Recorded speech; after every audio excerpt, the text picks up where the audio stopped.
from James, continuing reading from James, beginning chapter 3, verse 13.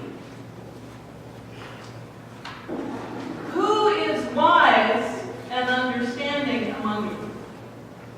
Show by your good life that your works are done with gentleness born of wisdom. But if you have bitter envy and selfish ambition in your hearts, do not be boastful and false to the truth.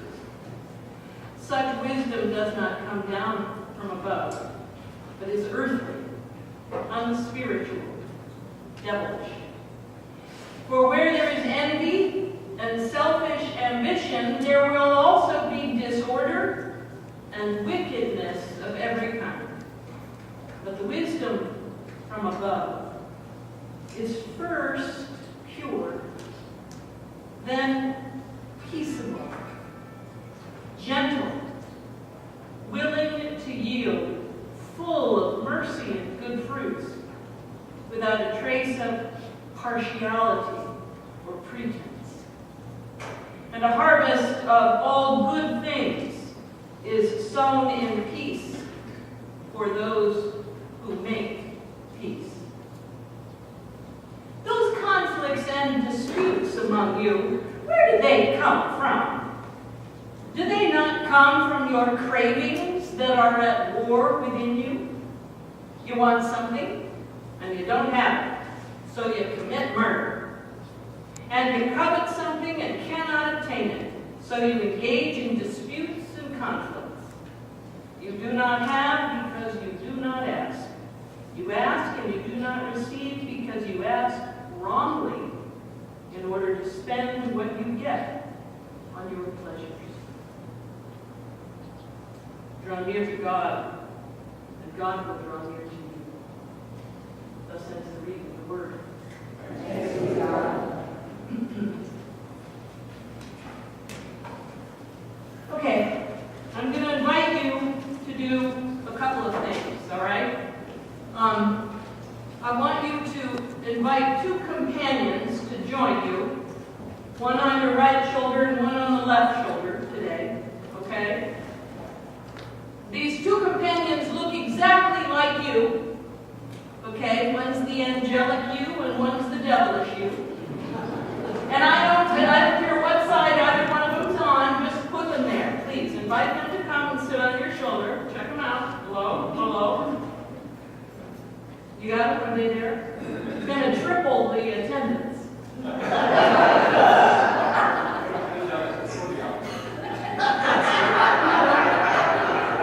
I missed it. Before the offering.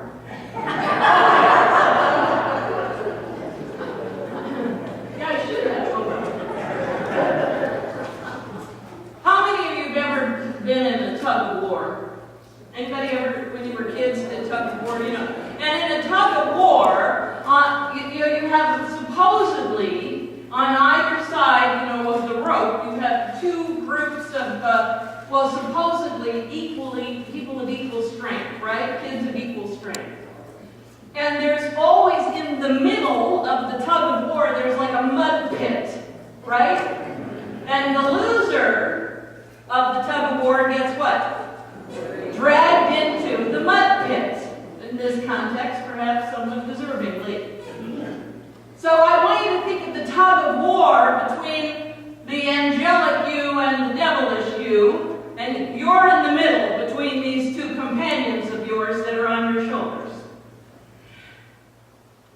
There is a tug of war, says James, going on with every single one of us in our relationships with God. As a matter of fact, since the very beginning of all things, we have been wrestling with God. We have always wrestled with God. What God thought was best for us and what we thought was best for ourselves. James is very clear in his letter to the people in the diaspora and to all of us who have ears to hear. And he says, you must pray for wisdom from above, not wisdom of the world, not the wisdom of the world. You must pray and you must connect with God's wisdom. You must not be people who live in the world's wisdom, in earthly wisdom, because earthly wisdom is devilish. Earthly wisdom is about selfish ambition, but the wisdom that comes from God is pure and gentle and full of mercy. That's lovely. God, it's so lovely. The words are beautiful, but we live in the 21st century. And we know what it's like to live in the 21st century. We know what it's like to live in a dog-eat-dog world. We know what it's like where people step on each other to get what they want and what they believe they deserve. As a matter of fact, we watch Survivor. Do you watch it? No. You wouldn't tell me if you did.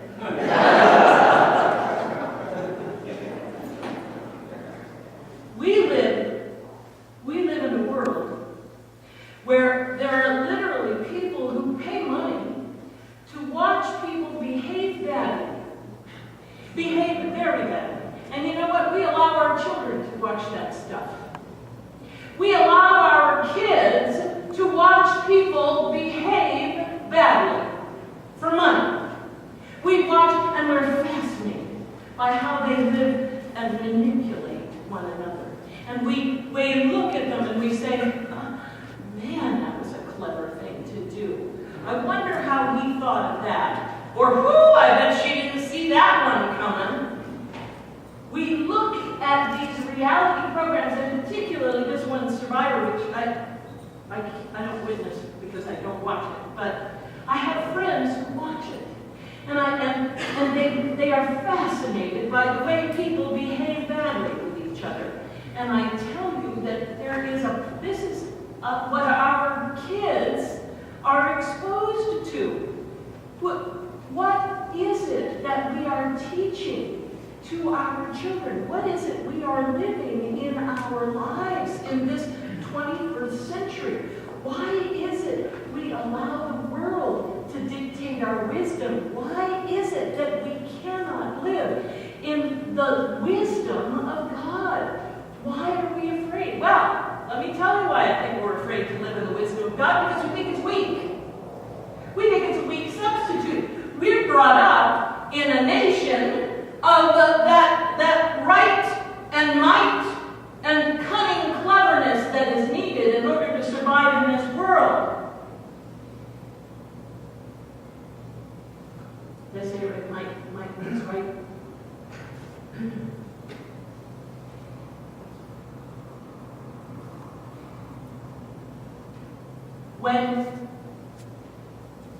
When we choose the wisdom of God, when we choose that gentle, pure wisdom of God, we are choosing conscience. We are choosing to live by conscience. We are choosing not to ignore conscience. We are choosing and saying, I will live by the commandments that God has given me. And every decision I make will not be to set aside God's commandments. It will be to live in God's commandments.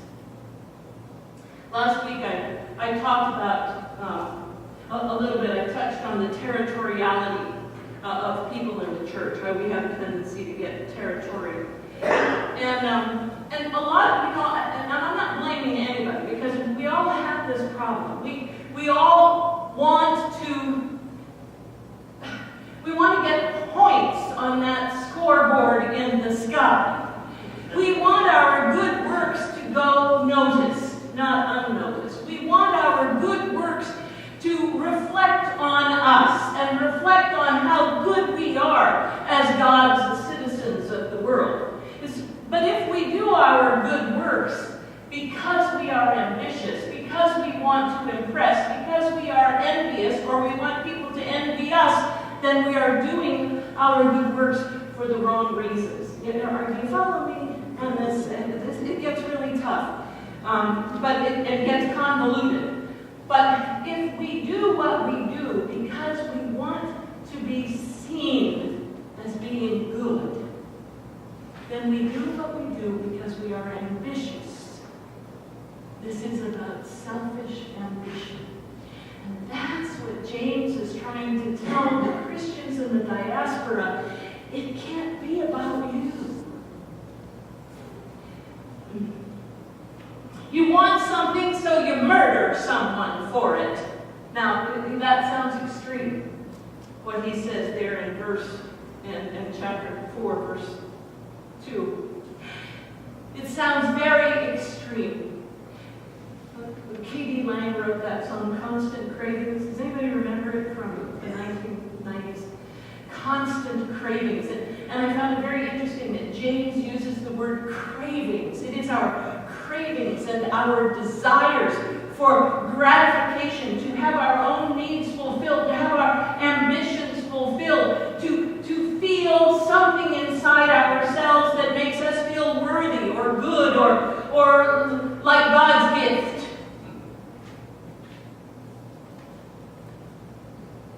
In 1974, I was 26 years old. I was in the town of Puerto Vichada. And I had a few friends in town. I had one very good friend, somebody who was very good to me. His name was Raul Obando. And Raul was the engineer. He was the city engineer of Puerto Vichada. And he was trying to get the road in the center of town paved. And there was a problem because the fella who owned the discotheque down by the river, it was on the Orinoco River, the fellow who owned the discotheque down by the river, it was a problem because he was too close to where that road had to go through. And so the guy who owned the discotheque and Raul kind of got into a dispute with each other because Raul was suggesting that the discotheque owner move his discotheque. Well, the discotheque was on stilts in the river. And Raul was suggesting that he move the discotheque further into the river, and the discotheque guy said, I'm not going to do that. That can't be done. There is just no way. So the two of them got into a terrible dispute, a terrible fight over this. And one day, the discotheque owner walked up to my friend Raul and shot him in the head. And Raul was brought to me at the hospital with a hole right here in his head. I was 26 years old when my friend was murdered. And I had to watch as he died and could not save his life over a dispute over the discotheque. What James is trying to say is that if we cannot look at one another and treat one another gently and be wise, because God is always talking to us, because that angelic conscience is always talking to us, telling us how we need to deal with one another, how we need to deal with our conflicts and our disagreements with one another in a gentle, merciful way, then we will give in to our cravings and our desires and our sense that we have the right, that we deserve to have what we need, and we will get it whatever way we can. The American dream is actually something that has become this kind of elusive, kind of almost fallacy, but not really, because we misunderstood what the American dream is in our society. The man who talked about the American dream, a historian who talked about the American dream back in 1931, talked about this American dream in the midst of the Great Depression. And what he talked about was not about material wealth. What he talked about was a social order that recognized the equality of every human being. He talked about a place where people could feel that they were worthwhile just because they were there, and that they had an opportunity to prosper. It was to be a different notion of civilization, not the class structure that existed in other civilizations, but an equality structure. That is the American dream. The American dream was not a house and a car and a chicken in every pot. It was a social order. It was a way of caring for one another and treating one another. It was a way of accepting people who came from other places and embracing them with the fact that here is a place of opportunity. This America was a place of opportunity. What's happened is that the American dream has become this thing about the right to accumulate wealth, the right to accumulate material stuff. And as we pass this image, those of us who have accumulated material stuff, we pass this on to our children. And our children believe that they have the right to accumulate material stuff. Now, I'm not being critical. I'm just pointing out a social thing that's going on in our society. In the 80s, our children started to go into debt in order to get an education. Our children started to go into debt to the tune of 5 figures and 6 figures of money into debt in order to get an education so that they could get a good job that they liked. How many of us are sending our children off to college and asking them the question, what do you want to learn? What do you want to do? And how are you going to give who you are to the world? How many of us send our children off to college and say, they're under this notion that they're going to go to college and they're going to go to learn so they can figure out what they can get from the world, not what they can give to the world. How many of us send our children off to college with ambitions for how they are going to succeed, how they are going to make their mark on society, how they are going to wallow in wealth someday? How many of us are doing that? I bring this up because Ruth shared with me a statistic the other day about Riverside County being the county in the United States that is has the largest population per capita of grandparents raising grandchildren.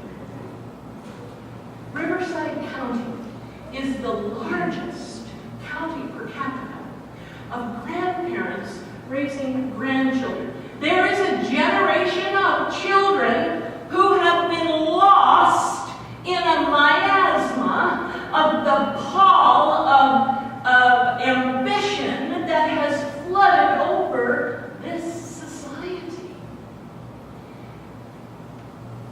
What are we doing? Here's my question. What are we doing as a church to get that spiritual safety net under our children? When our children's dreams and ambitions don't come true, will they be bitter? Will they be so disappointed and so bitter that they didn't get what they were supposed to get, that they didn't get what they worked for, they didn't get what they earned? Will there be a spiritual safety net for them? Will they be able to connect with the divine and understand the wisdom that comes from God is a pure, gentle, merciful wisdom, and that there is love And there is wonderful, wonderful things that can come to us other than wealth. So when you talk to your children about where they're going, please talk to them about what they're going to give to the world. What is their plan? What will they give to the world? How will they bestow their gifts, the gifts that God has given them, upon the world? On this Christian Education Sunday, we need to be a church that invests in the life of our children. We need to not lose a generation of children and find ourselves raising our grandchildren because we forgot to give them that spiritual safety net. I think that's it. Amen.